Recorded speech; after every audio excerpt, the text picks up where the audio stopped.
निफाड तालुक्यातील लासलगाव शिर्डी रस्त्यावरील वाकद परिसरात बिबट्याने एका शेतकऱ्यावरती हल्ला चढवला. परिसरातील शेतकऱ्यांनी आरडाओरडा केल्यानंतर तेथून बिबट्याने धूम ठोकली.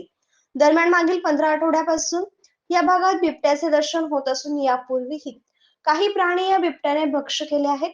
आता मानवी वस्तीकडे या बिबट्याची नजर असून माणसांवरही हा बिबट्या हल्ला चढवत आहे. सध्या परिसरात कांदा लागवड सुरू असून शेताला पाणी देण्यासाठी रात्री पहाटे केव्हाही जावे लागत असल्याने शेतकरी भीतीच्या वातावरणात आहेत. वन विभागाने त्वरित पिंजरा लावून बिबट्याला पकडावे अशी मागणी स्थानिक शेतकऱ्यांकडून केली जात आहे.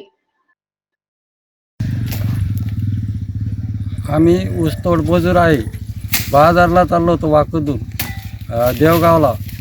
देवगावच्या वाकडमध्ये आमच्यावर हल्ला झाला. वन क्षेत्राने याच्यावर कृपा करून हे दखल घ्यावी ही नम्र विनंती. आमचे लहान लहान मुलं आहे, छोटे छोटे मुलं आहे, गरिबाची दखल घेण्याची कृपा करावी. आम्ही वाचलो कस तरी आरडओरड केला आणि वाचलो कस तरी आरडओरडून निसटून निघालो. निफाड तालुका वाकद शिवारात सध्या बिबट्याचा हाहाकार माजलेला आहे. येत्या 4 ते 5 दिवसात बिबट्याने आत्तापर्यंत 7 ते 8 लोकांवर हमला केलेला आहे. यात शेतमजूर आणि ऊसतोड मजूर आणि काही इतरही जे हायवेने येता जातात त्यांच्यावरही बिबट्याने हमला केलेला आहे. ही घटना निफाड तालुक्यातील वाकद गाव येथील लासलगाव शिर्डी हायवेवर सतत होत आहे. यामुळे वन विभागाने याच्याकडे दखल घ्यावी ही नम्र विनंती.